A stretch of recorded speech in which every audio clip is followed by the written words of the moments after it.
Good evening, ladies and gentlemen, and welcome to the Woman to Woman TV show this evening. I'm your host, Wanda Carter, and I have co-hosts Miss Lavette Haynes and Miss York.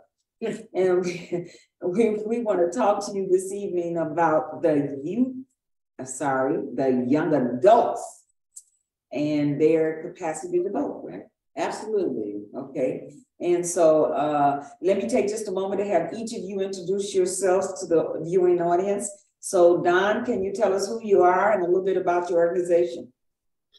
My name is Dr. Don Jackson. I'm the president and co-founder of the Community Peace Program, which is a 501c3 not-for-profit organization that seeks to eliminate or greatly curtail homicides in Inglewood community.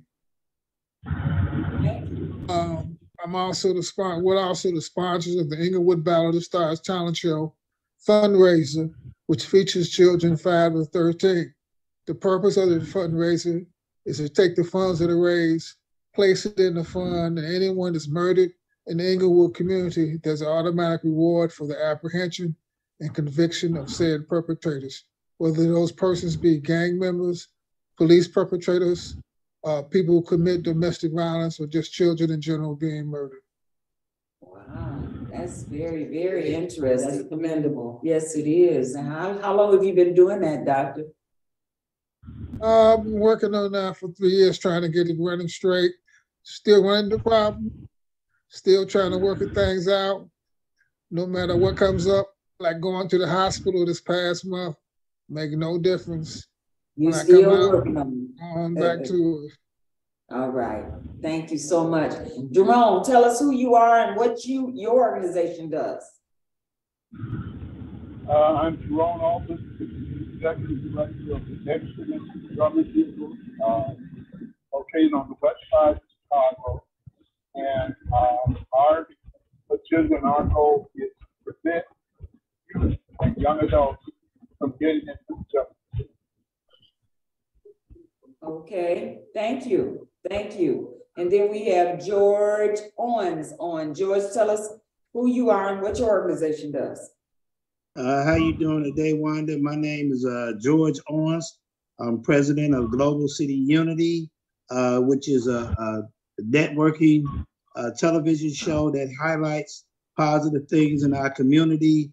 It works with a lot of different organizations to help showcase whatever they're doing out in the communities, and try to highlight our youth, young adults, things that we have available for the teenagers. And we participate in a lot of different programs, and also try to set up multi-media networks at different locations around the city.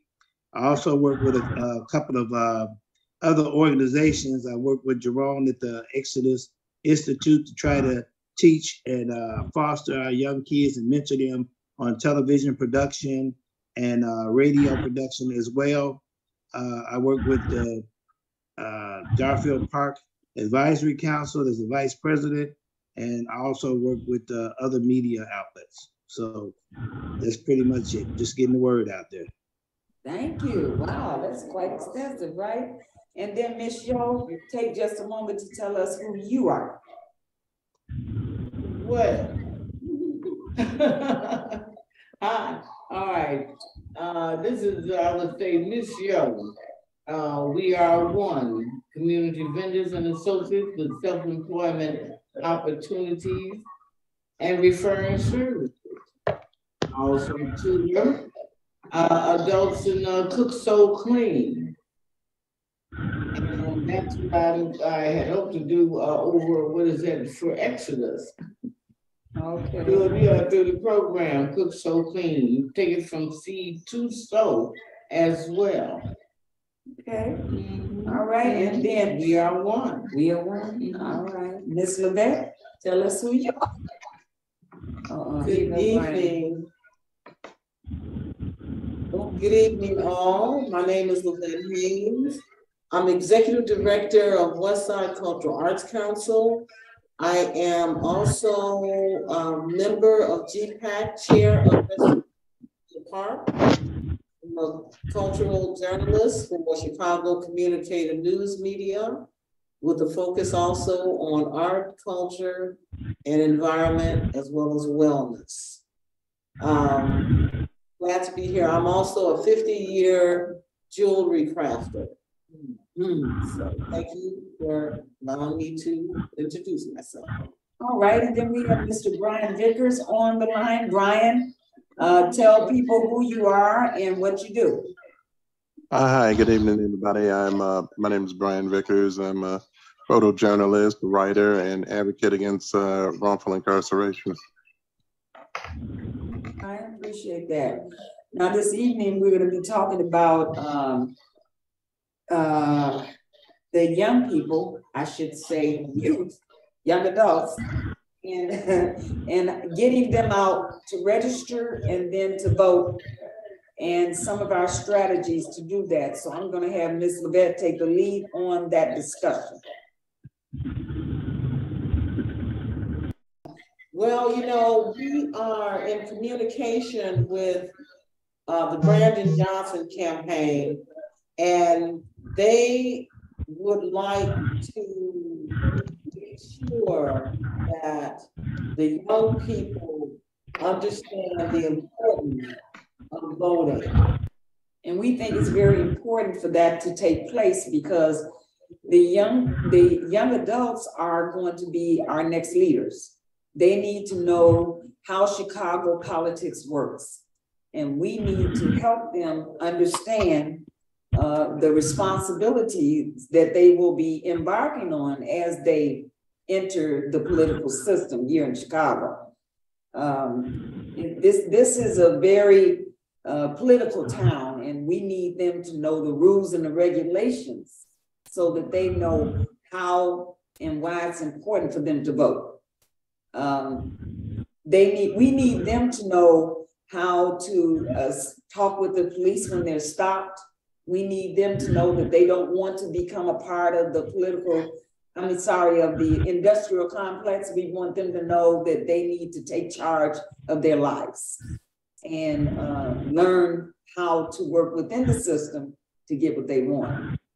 So, you know, we have Bank of America that called me today, actually the Chicago Events Management arm of Bank of America. And they want to know how they can participate in our Earth Day. So I was telling them about you, Jerome, and the kite flight. And so, so they're going to bring their crew to help us do a cleanup. And then maybe we can, you know, get the children to help in the cleanup. And then as the final activity, some crafts, maybe from Miss Yo, and then the flight kite, and then some music to make this very festive and to teach our children and teach our youth and young adults that these are things that we want them to sort of take the ball and understand that this is their community, and we want to clean up our park and make it beautiful for the whole world to see, because people come from all over the world to see Garfield Park. So this is very important to us, and focus on other things at the park, such as the preservation of the waters in which the lagoon surrounds, and preservation of our natural habitat. All of those things really help your community. It makes it better to breathe. If we're able to focus on the preservation of our natural resources, it only makes it better for us to survive in the community, and then appreciate 184 acres of natural resources that can only be beneficial for our health and wellness. That's true. And I just see that if we work together for making sure that people understand what each candidate has to offer, and so that they can make wise decisions about who they want to vote for. We just want to get the information out there so people know. Check the history out of each candidate. Make sure that you understand what they say they're going to offer, when and if they're elected. Because it's very important that we hold people accountable. We can't just put people in office and forget about it. Like we've done in the past, they go in office and it seems to me like they forget who put them there, who helped them get there. We need them to understand our issues, and we want the young people to come out and tell them what their issues are.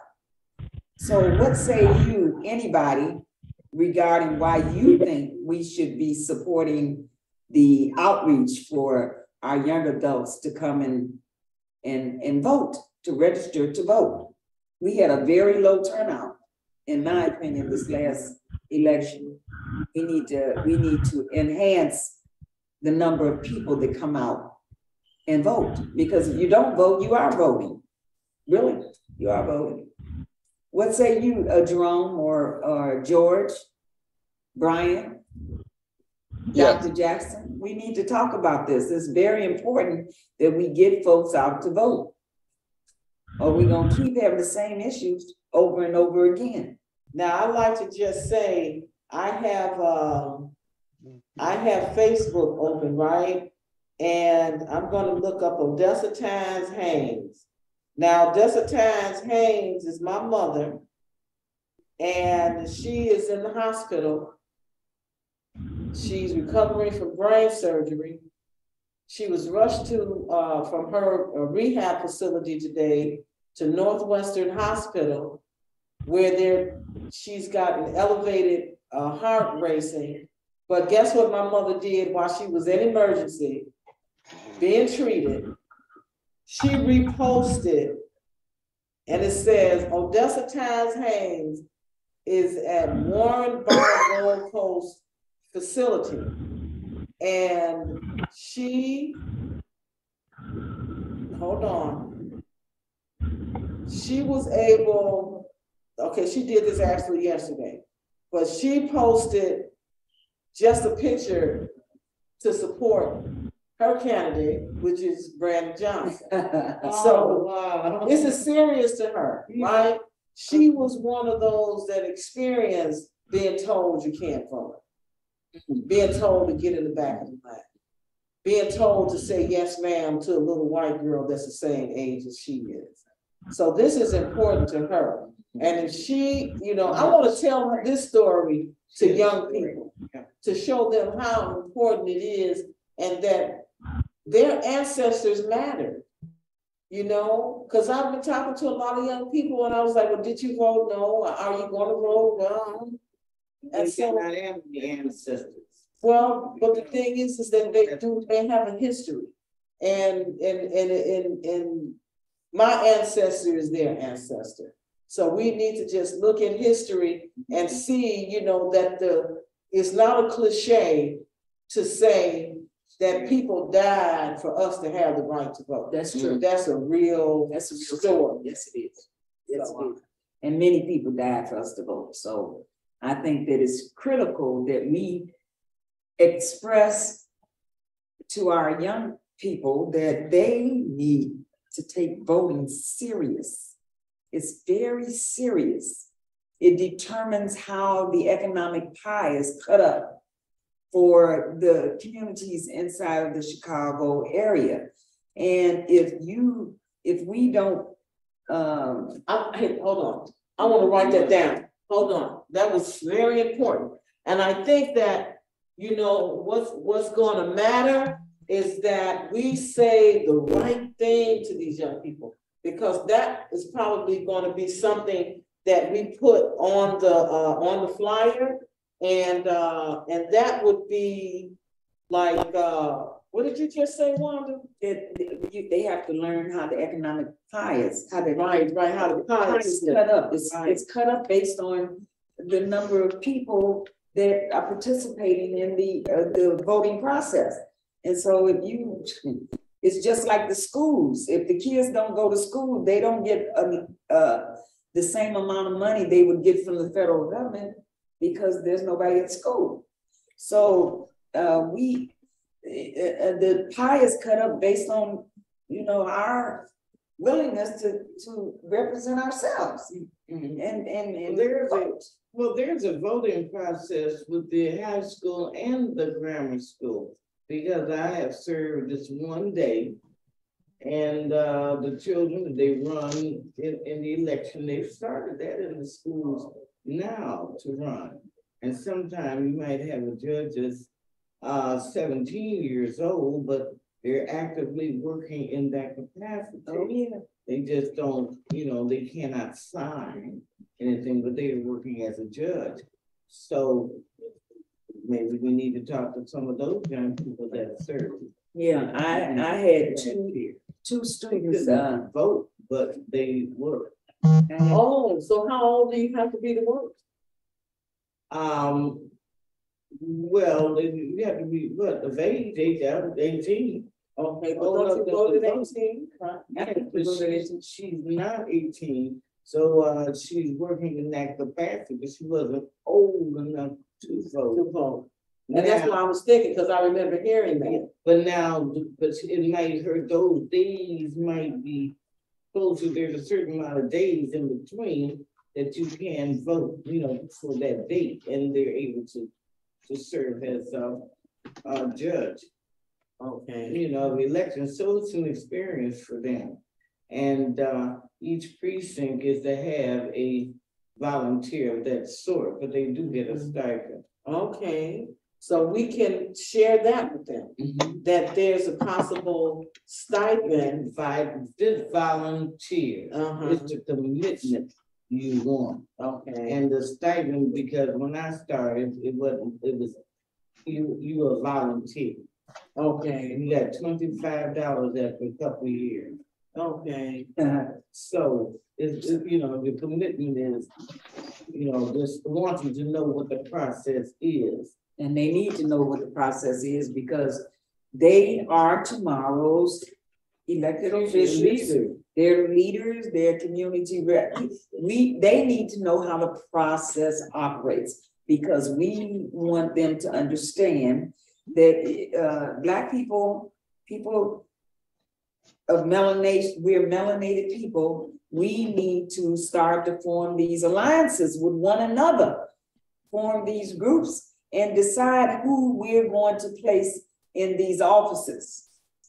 This is a very important position, Mayor of Chicago. And we need our young people to participate in making sure that we put in office someone that's going to work for us. And pretty much have our best interest at heart. Absolutely. And the only way we know what their interest is that they tell us. So through some kind of survey, and Jerome, what would you think? Like, one of the questions is, like, when you reach out to the colleges, do you know how many colleges you'll be reaching out to? Well, we have a list of 16, but I think one of the concerns that I found is that we are in our system and our process, we have been able to try to speak for them. What did you say? Can you speak a little louder, because your voice sounds muffled? Hello? Yeah. Okay, no, someone's trying to call me. The thing is that what I'm seeing from our relationships and what we do is that we all have different reasons why we do different things. And so one of the concerns that I see that we're going to have with the young people is that we need to physically get their reason, because different young adults don't vote for different reasons. Some may say they don't care. Some don't even understand it. Some may say it's a waste of time.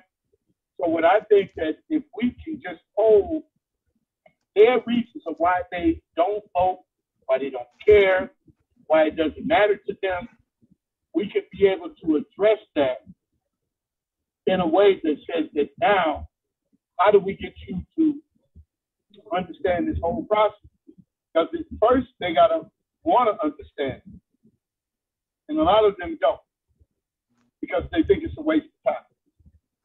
So I think what we're doing is we need to get, even if we do a survey individually of what are our young people's concerns of why they don't want to vote, why they don't think it's important to vote, and how can we get you to vote.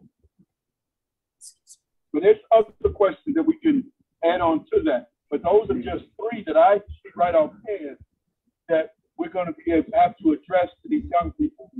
Because if we're talking, we're saying we need them. They don't feel, a lot of them don't feel that it matters.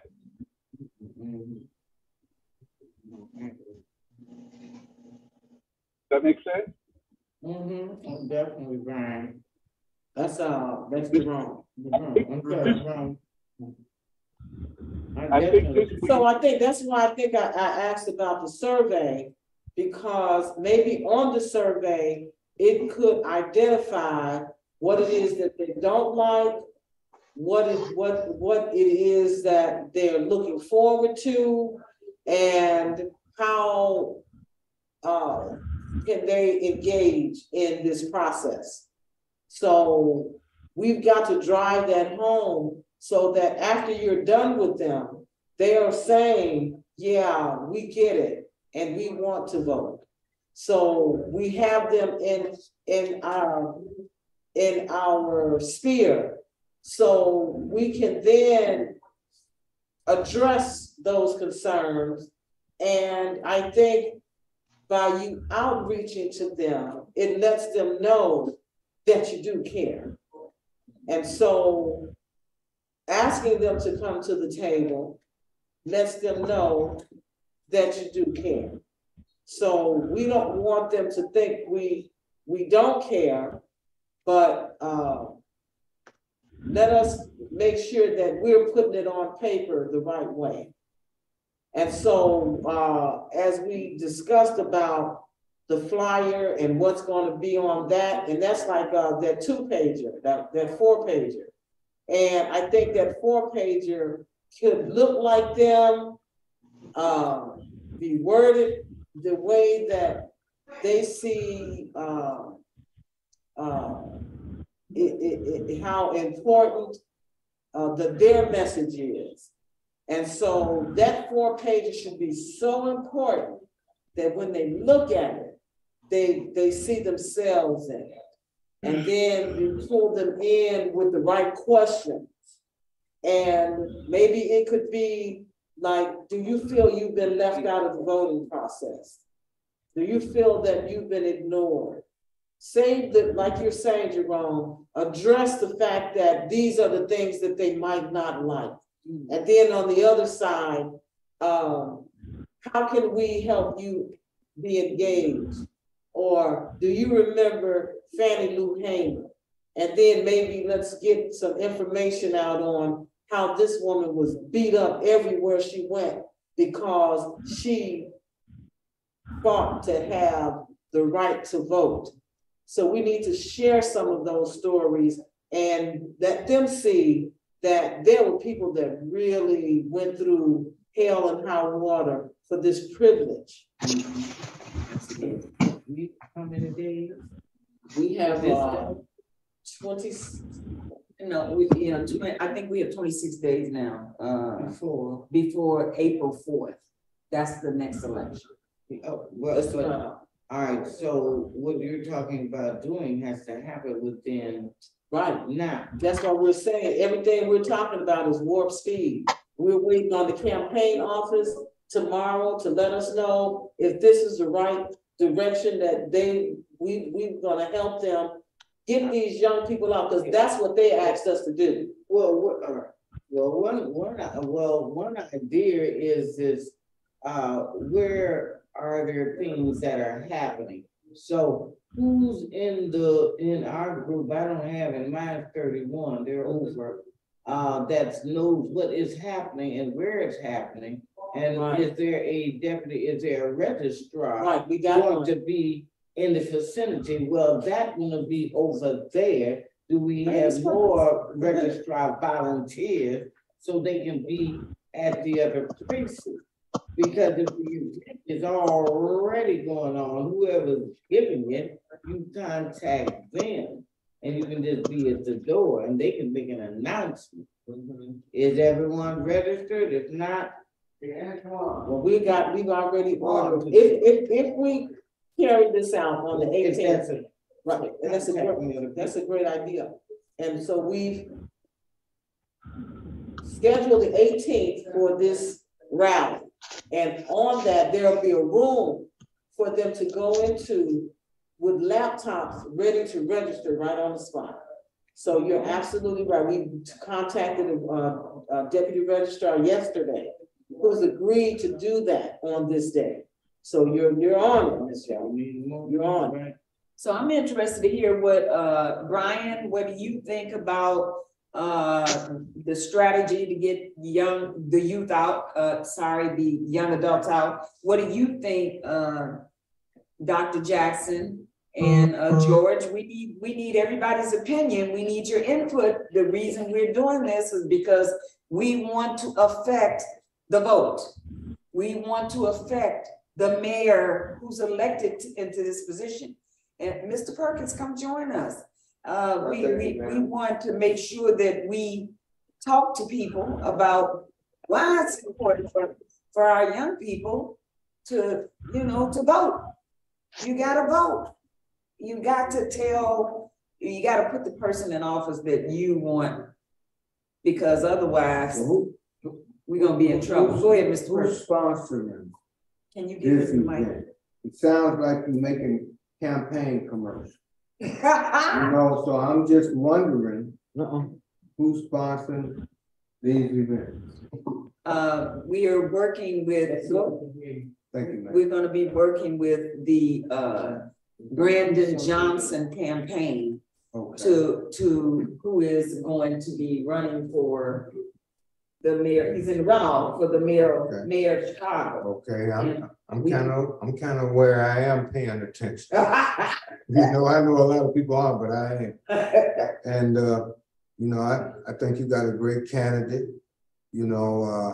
All my lady friends and wife and all of them have worked for the Board of Education. Okay. So we're like an education type family. Yes, you are. And my daughter, she is now like assistant principal at the Persian school down here at 33rd. So, and she's a union person. Okay. And she had me out in the mud and grandpa marching, but it was invigorating because they are a great union. Yes. And they have a lot of power and they've been treated badly, but if they get the opportunity, I think they can make a difference. I do too. I do too. I mean, and other unions, and I was a longshoreman when I was 15 down in Navy Pier, so I know about unions. Yes. And I just think it's a great opportunity. I do. And I'm glad that you being here.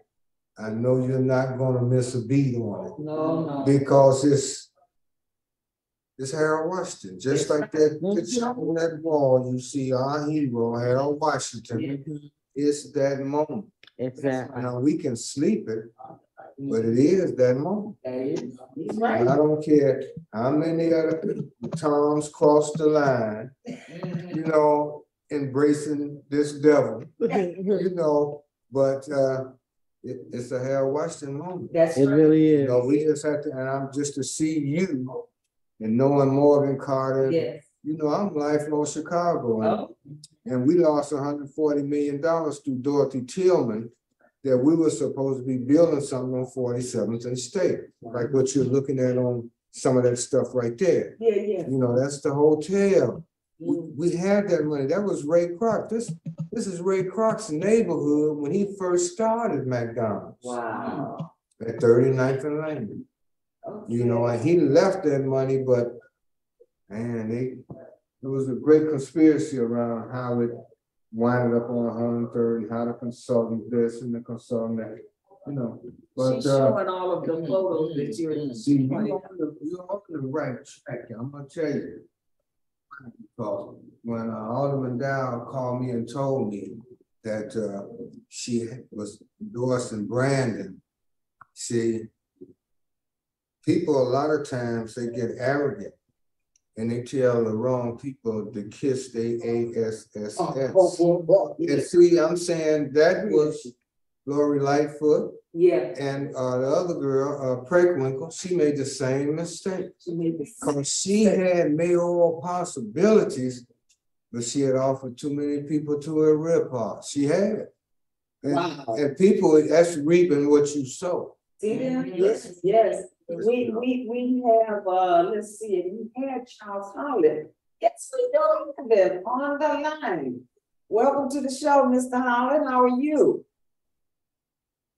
You know Charles? Can't hear you. Check your audio. I'm good, madam. How about yourself? Oh, just fine. I hear him now. I'm seeing him too. We're at the Swift Mansion with Mr. Perkins over here, who is an advocate for the candidate. And so well, we got something in common. there you go, there you go. So can you put the camera back on him so that he can, Miss Levette is the new camera operator. You didn't know that, did you? Look at her working the camera. Well, one I need to say is that, see, Alderman Pat Dow, I've been knowing her like a long time, maybe 30, 40 years, and she has always been dignified. See them? And a lady. And sorry, let me turn this down. How Lori Lightfoot could like kick her to the curb and she would have to grab another candidate. She put the two budgets together for people like Lori Lightfoot because she's intelligent like that. God gave her a gift to be able to do them numbers in such a way. Okay. So all these major budgets came through the city. That was Alderman Dow's work. Mr. Perkins, can you tell us again about your daughter and education and how important it is for Brandon Johnson's position and what they represent? See, I certainly can. And see, they would make you think, the news people and the journalists and the other people, that this is a foregone conclusion. That Brandon not even worry about mounting a significant campaign when we are at a critical junction. My daughter, she's an assistant principal at Persian School at 33rd here at Calumet. And Persian, he was a great U.S. Army general. You know, I was in the Army, so that for her to be there is nice. And all my family members, like, they were in education. Like my wife, she worked at Jackie Robinson School. She worked at the Wadsworth School, reorganizing it. And Paul Vallis did appoint her to the Office of Investigations. Okay. I think because she made so many reports of thefts where Whitey was taking the stuff out to school and taking it home and other places, you know. So he appointed her as a deputy chief investigator, as he appointed Mary Viff Vanderwiller, who was a Chicago Sun-Times columnist. He appointed her head of the Office of Investigations. And my wife was under her, and they were really trying to do something. But this, we've got to show that we still have a presence in Chicago. That's right. And this whole Brandon Johnson thing is about, do we exist? Are we the remnants? Are we done or what? You know what I mean? Yes. So it's just good to see you doing this. Thank you. Thank you so much. Appreciate you, Mr. Perkins. Thanks for welcome. sharing that, because we are advocates for Brandon Johnson. We know that he is probably the best choice because he's an educator. He works for the people, for the children. Anybody that's trying to help us bring our youth, our young people, our adults to the table so they can vote and express themselves. And it's okay, like my son back here, he's got some $35,000 plans to renovate this and put 7 units in it. And he's the wave of the future. Okay, that's right. That might go with him. That's correct. And Brandon represents another generation. And it's good that we got to be ready to pass the baton and encourage. Right. I mean, otherwise we're gonna be useless. That makes sense. Thank you, Mr. Now, did you all hear Mr. Perkins? Yeah, I heard him. Okay, all right. And Charles Howlett is working very closely. You can't see him, Mr. Perkins, but he's working very closely to make this a reality. And I've known. So is he in the campaign or does he, Mr. Perkins want to know, are you in the campaign? Yes, sir. With the campaign, and I'm part of the team that's responsible for delivering the west side of the city. He's responsible for delivering the west Let side. me repeat that. Let me repeat that.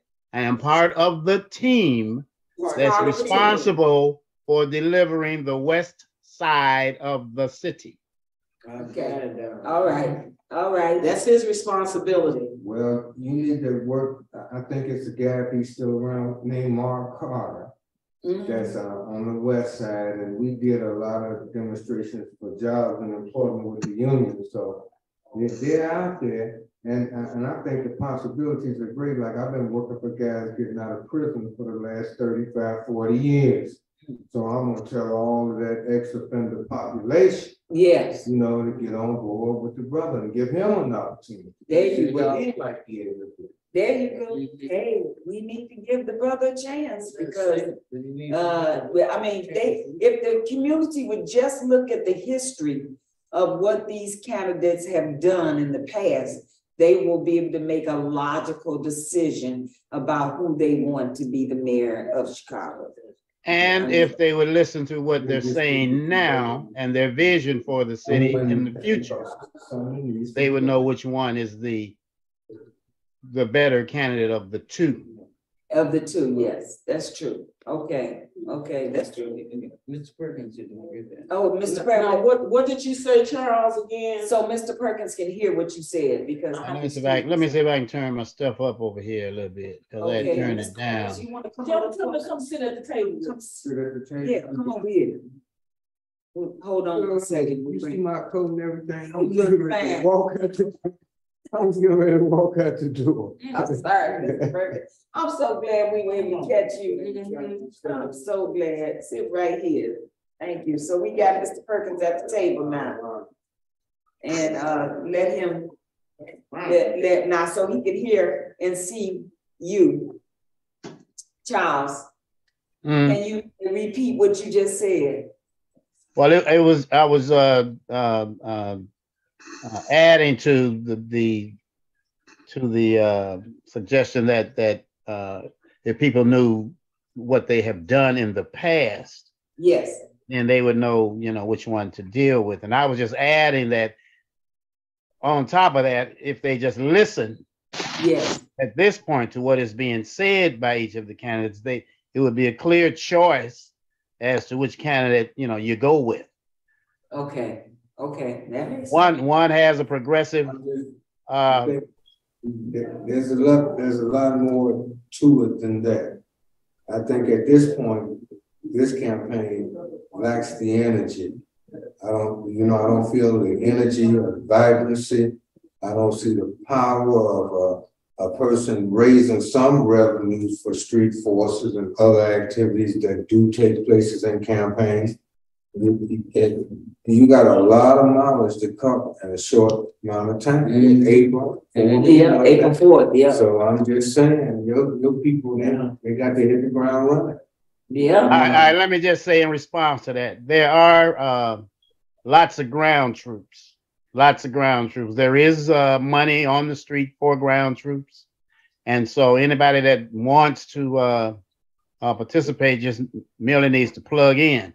And I agree, we need to raise the temperature We need to raise heighten the energy at this point.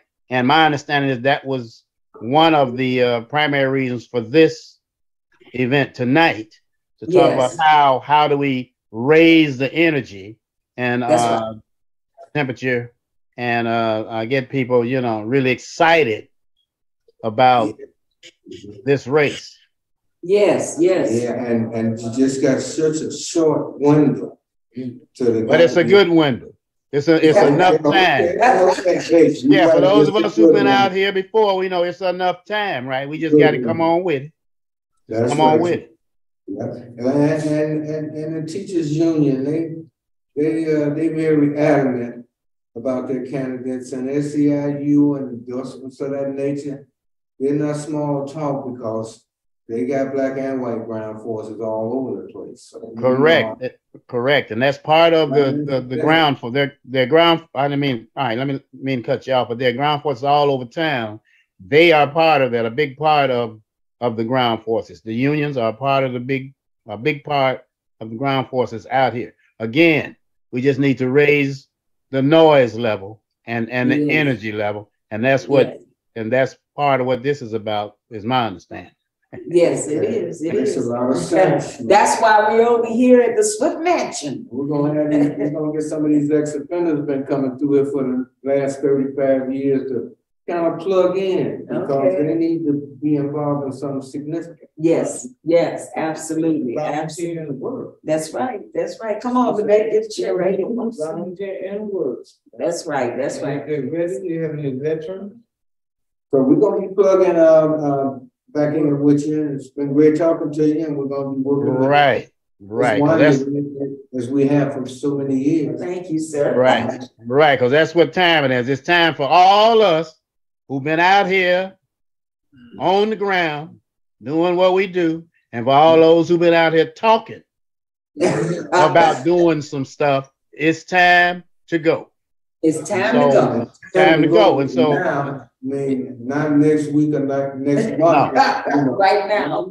Right now. Just like we on here right now, talking about this thing. That's what time it is, right now. That's right. All right. Put these plans together. We got to do it. Hey, well, all right. So if you've got people who can plug in, just let us know. Talk to Wanda, and we can get them involved. So that's not a problem. Okay. He gonna let me know, Charles, and now. All right. And Charles, we got invited over here to the Swift Mansion. It's on tell the address, Mr. 4500 South Michigan Avenue. And it's a landmark. Yeah, I'm familiar with it. I'm familiar with it. It's been a long time. Yes. Yeah, and stuff been going on there a long time. So I'm familiar with it. He said, Mr. Perkins said, good stuff. Yeah. Good stuff. Yeah. And so this is an opportunity. This is an opportunity as well for us to utilize this space and do some of those, more intimate settings where we get the word out. Perfect. Yeah, that's a perfect setting. Yeah. Yeah, we can get them over there. Yeah. Nice, Chairman. We're gonna get them names to you very soon. Okay. He gonna get the names to you. So all right. Yeah, that's perfect setting. Yeah, perfect. All right. I'm impressed. We did something. And then Pat Dow, she stepped immediately away from Lori and said, I'm gonna endorse Brandon. And she is a significant figure down here on the south side. Okay. Well, Charles actually worked with Pat during the poverty zone on the west side. So he knows her capabilities. Yeah, well, Pat is a long time progressive. Yeah. What did you say, Charles? No, I'm just saying Pat is a long time progressive, at a thinker and doer. That's right. She's always been on the right side of things. Ever since I've known her way back. We go way back to the Harold Washington days. All right. Yeah. All right. Okay. Well, look, this is a new movement. It's the Brandon Johnson. Well, I don't know about new. It's a continuation All right. What we've been doing all the time. Dorothy hurt herself tremendously in separating from Alderman Pat Dowd. She really hurt herself. Yeah. Make that public. Yeah. I would like no satisfaction with the absurd that Landon found out how they break Chicago from Stony Island to Western. Never anything, never, there. Never. Just like this same way that's the same way the police force stays white. Okay. Now I went in the police academy in '76 and stayed for a couple of years. It was with the Renald Robinson injunction. He wrote everything in a brief that ever needs to be written about the police department. We try to get Lori to use the information and stuff like that. They were doing, everybody was doing their own thing. Well, so we have a history maker here, and we've got to connect, and that's what we were talking about earlier, Charles, is really getting that message across to young people about the history and putting it before them where they see the importance of this historical movement, because for the, and I tell you, I mentioned Harold Washington's name yesterday at a meeting, and a guy walked right past me with a Harold Washington button. It was like, okay, this is those are still valuable buttons. And so sometimes, just like with Harold, it was a lot of spiritual kind of movements. Yeah. The things that were happening, and we didn't even see it. It was coming, and and so Brandon is the same kind of flavor. So we're going to do everything we can to get this word out and help him get across the finish line. Absolutely. All right. It's our best choice. Yeah, and I think you're right. We need to, make the connection that this is not new, but it is a continuation of the struggle that we've been in all the while. And so they need to see that they are the new iteration of this struggle, and connect now to then and the future. That's right. So that they can see it and feel it. That's right. Makes sense to us. Going through the Stargate. So what is a message that you would like to leave for our viewers in reference to why it's important for them to get on the bandwagon of this movement, continued movement? All right, so what we're doing is connected to the past, right? We're standing on the shoulders of those before us who've done some of the same things here and got us to this point. And the younger folks and other folks today need to see where they fit into, as you say, the current form of the movement and the current steps of the movement. And let's go. Let's go. Because we ain't gonna get there without them. and how ironic it is that we can now say, let's go, Brandon. Let's go.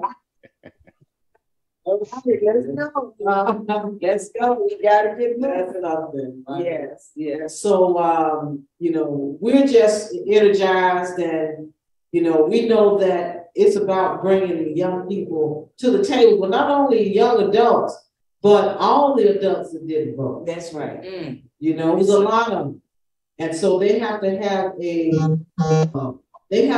desire and an interest in this thing that we're doing, that to us, to some people, is very, very special. And so I think that if we can share that vibration and have it be contagious, that we just talk and continue to encourage and make it interesting, because that's how I always get young people to engage, is that you got to make it interesting to them. Yeah. So one of the things that I don't know who said this, in our meeting, that if you register to vote, you can get a raffle ticket. Some incentive for them to participate. If you come to this rally, you're going to see a dynamite concert, something that looks like them. So we were talking earlier about how does that 4-page media piece look? It should look like them. It should have some words and wording that address them. And Jerome was saying earlier to talk about what they don't like, and then have something where it's an open opportunity for them to tell us what it is that they want. So right, and if it's going to be written like you want it written, that means they got to be at this table. Absolutely, right. absolutely. You got that right. Yeah. And so we had talked to a young person yesterday about developing a survey that would be them developing to find out how it is that they want this wording to be. So we'll work on that. We'll talk to you tomorrow after the meeting and give us a little more guidance on, what the next step is. Well, all right. So what I'd like to say at this point, the next step is we need to get a few of them at this table. Okay. Right. Okay. All right. Okay. That would be my next step. Get a few of them at the planning table. Okay. Right. All right. Right. Okay. All right, We can do Charles. that. We can do that. All right. So we'll be doing Zooms tomorrow and the next day too, in order to bring them to the table so you can hear what they got to say. And want to do. And want to do. Absolutely. Exactly. Okay. All right. Any other comments, folks? George, Jerome, Dr. Jackson? George. Oh, go on, George. Yeah, well, I'm just glad in this moment. I hear a lot of spiritual things happening, as he mentioned, about looking at our past to be able to go forward in our future. Kind of reminds me of Sankofa. I remember back in the day when I was involved in getting spiritually. I was at Columbia College, and the Harold Washington movement was just starting, and what we were going through as teens back then, and we didn't have as much social media and other things going around to interfere with us being a part of some of the movements that went from the 60s to the 70s. Now our kids are so engaged in social media and games and things of that nature that we have to sit up and reach them where they are. So if we have to go through television and networking and social media and things of that nature to get them back involved, then we have to sit down and have Zoom meetings and forums and things and put that where they're at to start using our social media networks and hitting them. Because I've been working with the youth and young adults, whether they were rapping and doing a lot of stuff for at least 20 to 30 years. As I know Lavette and Wanda's also been doing that. And we've reached a lot of youth, and we still have those platforms that we can reach them on. And so now it's about training and letting them know the importance of just getting out to vote, because a lot of times they feel like we dropped the ball, and then why should they be involved? So a lot of times they're taking things into their own hands and going out doing a lot of stuff that they really shouldn't be doing. So we have to get more back into education. And it's good that Brandon is an educator, and he talked about community policing and getting out with the beat cops. And that's something that when I was going out to vote, I didn't know that about him and everything. And I'm learning more and more about the candidate and being a part of people that can go out and strike that fuse and light the fire under some of these teams. It inspires me to know that we have a group of people that's educated, that's been around, like being at the Swift Mansion. They know about how to deal with violence and gang violence in the community. They talk to a lot of people that's been incarcerated that they can bring to the table. As I was talking to a brother before we started this program, he had a rap video, and I was like, well, we don't really do rap videos anymore because so many of the kids now are bringing guns out and other stuff, and they think that's glorified because they look at so much social media.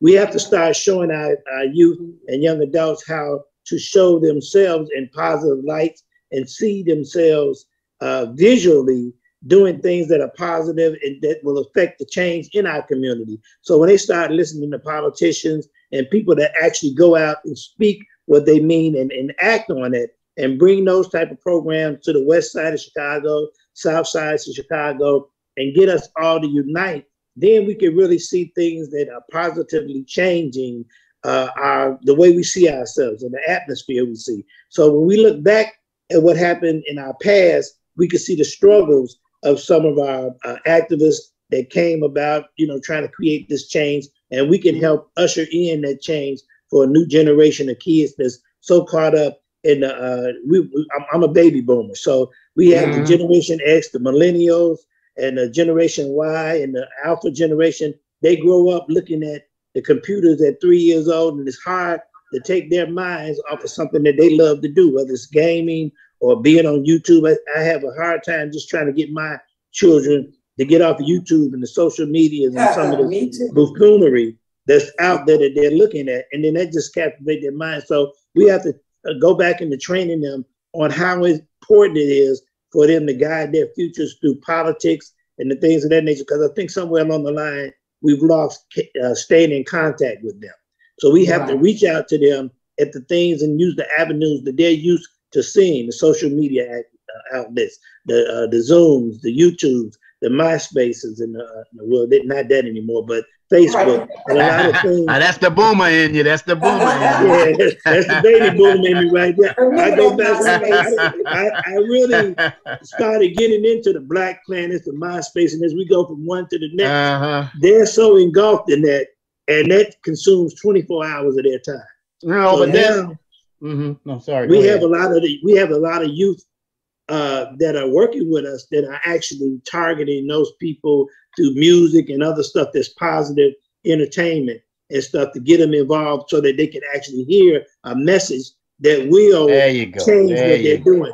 And if we give them the outlets to learn and release some of that tension, whether it's having boys and girls clubs or things they have in the mental health, there's a lot of them out there suffering from mental health issues.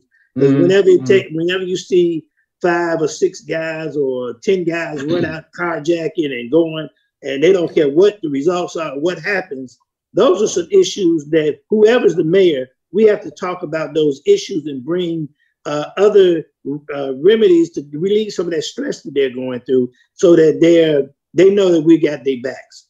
So we have to, as generational people that's looking at rite to passage or like learning from our ancestors, we have to see and try to instill those values in the youth of today so that they can listen and know that the baby boomers and other people that came through the 60s and 70s, like you said, that struggle is still here. But we have this is that struggle. This is just the latest iteration of that struggle. Yeah, we don't want to be some of the ones as we come up to just drop the ball, because as we talk about violence, now Brandon is one of the younger guys that came with a remedy that I thought that we need to get back to, having the police community be part of what their community is and walking around having beat cops and stuff like that and bringing them into the community and focusing those resources that they have all over the city, except for the places that they need to be, and concentrating and using those resources to target some of the places where some of the violent activities actually happen, and not just going out trying to shoot up everybody. And then we go back with that McCoy McDonald thing, or George Floyd, and the police. Because even with the police, they're suffering too. Oh, so we have everybody, to have a relationship. Yeah, we have to build relationships where we trust them, they trust us, and we trust each other as a community and a village. That way we can all feel like it's safe to go outside. Everybody, in not only Chicago, but cities around the world don't feel safe going out and participating because there's so much going on. And that's because of the images that a lot of times the internet allows us to be able to view, and some of these kids to be able to view, whether it's the cartoons, whether it's the music videos. When the messages that they're receiving. Those messages are really crucial. The messages. We got to change the messages. We got to change. We got to stop looking at television and look at our visions. We got to tell our visions. Right. And just like Brandon is saying, when people try to say he wants to take funding from the police, we really got to drive it home that this is what he's talking about. What George is saying is having the police councils involved and understanding that he's trying to divert some funding so that the first responders are the one on the scene when necessary. And that's, to me, that meaning, and we just need to drive that home as well. Yeah, how do you reimagine policing?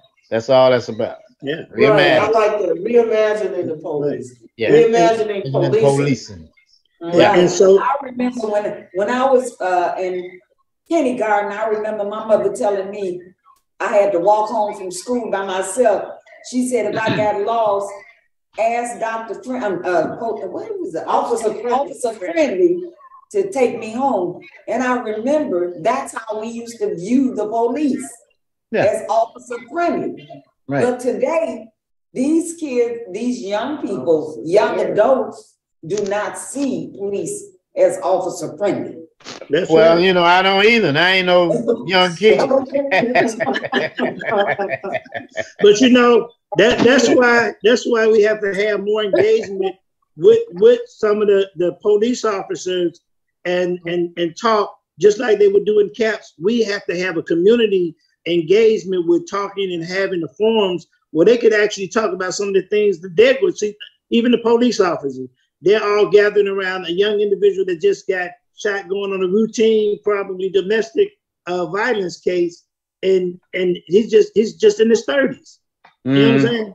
That's a lot for all of them to go through. We don't want that anger or violence to translate on how they deal with problems in the street, because a lot of what most people said they was worried about violence, gang violence. So we have to look at, like, being at the Swift Mansion, even knowing what struggles people came through from the 60s to right now, and we don't want to go back to where we're out in the street. You're talking about the 1860s, right? Yeah, all of that.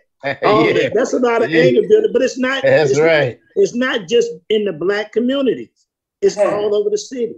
You know, if we go one beat to the left or one beat to the right, we're in Humboldt Park, or we're in Douglas Park. And so if you go over there, you're too close to the Mexicans, too close to the Puerto Ricans. That's why we need to centralize having places like Garfield Park as a central location in the city that all can come and be welcome to understand what Brandon's talking about, and working with other individuals that's Black, brown, and all of Chicago to unite, as well as going on the South Side. South Side, definitely, just as important. Yeah. And so that Southwest corridor, we should really look at how we can bridge the gap of bringing all of those individuals so that we feel safe, even with them. They don't get worried until something goes and spills over into the North Side or downtown. You know, they just had a bank robbery earlier, downtown at I think it was Fifth Third Bank or something. Fifth Third. That's just like, it's like they're just doing things right now that we really need to discuss and give these young individuals outlets and give them resources that we can catch them when they're coming from 12, 13 years old, and start mentoring them and reshaping their minds, and actually showing them that the older generation is still looking out for what we do. We just didn't leave them out there to dry. Right. Yeah. And one of the biggest things we got to do is change the messaging that they are receiving through the games they play, through the music they're listening to the activities they attend. We got to change the messaging. They're getting the wrong messages, and there are those who do believe in subliminal. That's exactly what they're doing. And through this stuff, through these games, through this music, through the stuff that they participate in, they are getting these subliminal images, subliminal messaging that's got them acting out. That's why it's good that a person like Brandon has that educational background, because you can start dealing with dysfunctionalities within young adults, youth, and even some of our elder people that's out there. So we have to bridge that gap and bring that educational component back into dealing with some of our youth and the people that are out there that's not voting, and show them and teach them why it's so important, the struggle that everybody went through just to have that right to vote and to just not go out and vote. Because I think even at one point, Lori Lightfoot said, oh, well, you're not going to vote for her, don't go out at all. Oh, wow. Well, it was reported, that was reported somewhere, but we don't know if that was true. Okay. Okay. I know you know, we can't believe everything we hear, right? We can't believe everything we see. What you see. So a lot of that, we want to make sure we bring out the images that we need to stand strong. There you go. There you go. And listen to the messages. So if we listen to great messages, it'll naturally resonate in our spirit. Right, and that's what we got to present. That's what we got to present: great messages, great images, and I mean, because we can do the subliminal game too, with the positive and that's stuff. What we need to do. We need to do that. Yeah, we need to use that. Jerome, tell us what you think about the strategy that we're going to be employing to bring the young people out, the youth, the young adults. What do you say? Jerome. Yeah. Yeah, I think that you know, sometimes we have to the point is that we need to execute what we're talking about. And that is that we have to do a timeline on if we're going to keep these young, what are the points that we're going to focus on to make sure that we're going to get them, because where we are is just here. If we look at the statistics, there's probably over 1,000 young folks that are over 18. How many are we planning on trying to get in such a short time? So we have to have a timeline to say that, hey, we're going to recruit 5 a day, 10 a day, or whatever the case, because the clock is moving so fast. 28 days is nothing. Right. It's nothing. That's true. But it's enough. But it's enough. If we're talking about the past, yeah, and that's what I'm hearing. What is the strategy? And I'm giving you a strategy. We need to do, I don't care if it's a 2-day survey of going to these young folks and asking them, why are they not voting? And so after that, what should we do to get them to vote? Because we don't know if they are registered. And if you go to them at this point in time, it's not important to them because they don't care about politics. They don't know what politics is. Right, they don't know what it is, and they don't understand the importance of knowing what it is. Because, Charles, when you say that politics is or economics is the division of the political pie. You say what I say, that economics. Would you agree with that? Would I agree that economics is could you say that again? The politics is the division of the economic pie. As far as I'm concerned, politics is the big broad brush. The big broad paintbrush. Okay. And it paints how the political system works. Is that it paints everything. Okay. You take the political brush, that paint that's on the political brush covers everything. Okay, I get you. Housing, economics, health and mental wellness, education, resources, crime, whatever you're talking about, that brush covers it. That's right. And we've covers it and colors it. Right, and we've got to be the one to add the color. Yeah, change the colors. Change the colors. Get out them shades of darkness, and let's add some light, some bright colors. I'd be interested to hear what you have to say, Dr. Jackson, because you have that program for Inglewood, because you're trying to stop crime or have people report people that are doing crime in Inglewood. tell Charles about your project. Well, let me just say first before I do that, that I'm definitely in agreement with educating the youth about the importance of power, political power, because without that, what you end up having is you end up having poverty. Yeah. The violence, it runs businesses out of the neighborhood, it runs retailers out of the neighborhoods, it runs people out of the neighborhood. At one time, for example, 11% of the Inglewood population were African American. By 1970, 96% of the population was African American, but it was a high degree of unemployment. By 2000, Inglewood's population, which has been as high as 90,000 in the early 20th century, is now down to 40,000. And that's important to realize because at one time, Inglewood was the #2 community when it came to economic development in Chicago. And now it's #2 comes to violence. So it's important for the community to control the community. Community doesn't control the community, then it's some serious problems that's going to be taking place.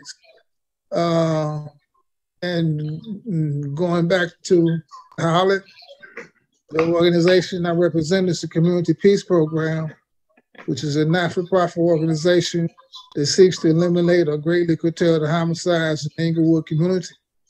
And it wants to do this by sponsoring Inglewood Ballard Stars Talent Show fundraisers, which raises money, money raised from that place in the fund. Anyone that's murdered in the Inglewood community, there's an automatic reward for the apprehension and conviction of said perpetrator.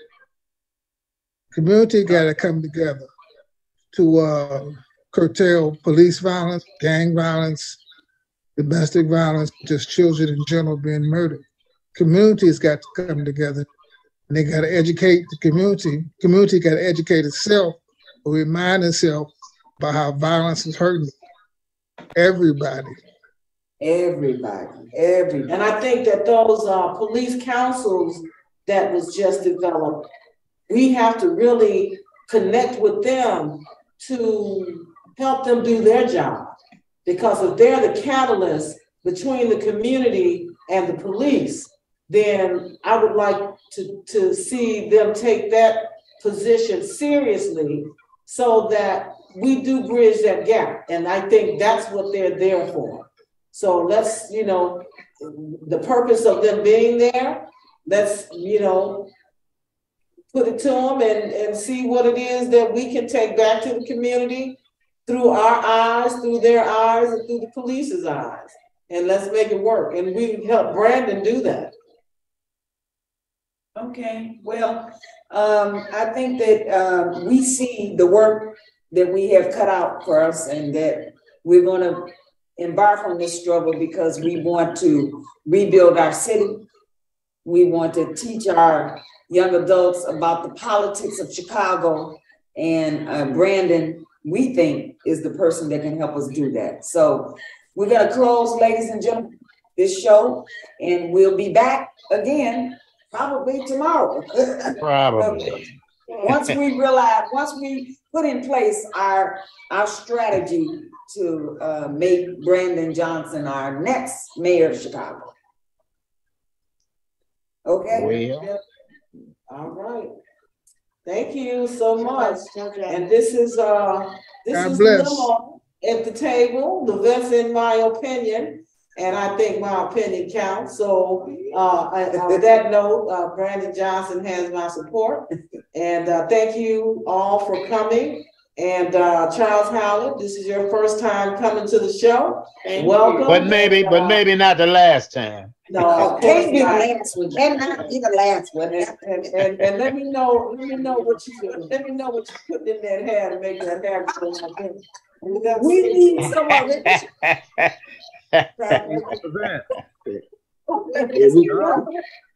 We need your expertise, brother.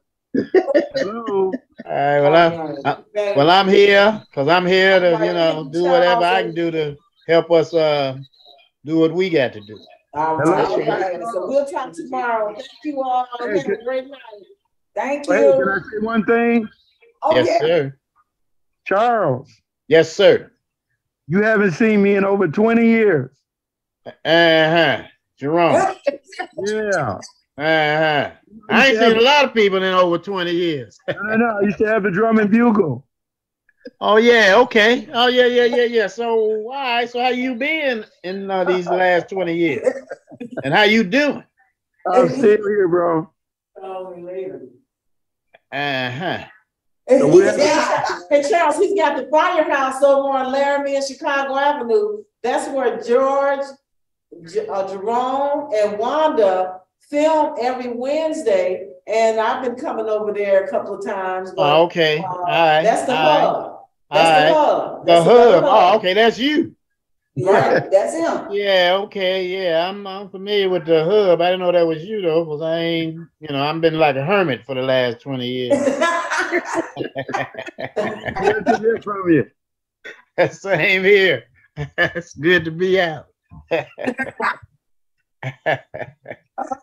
But yeah, as you know, as I just want to put this last piece out. As you know, block clubs are integral to whatever we're talking about here in terms of community development and safety. All right. And working with the police. So we got to strengthen these block clubs and make sure they stand up, because a lot of the perpetrators are in our houses. That's right. Right.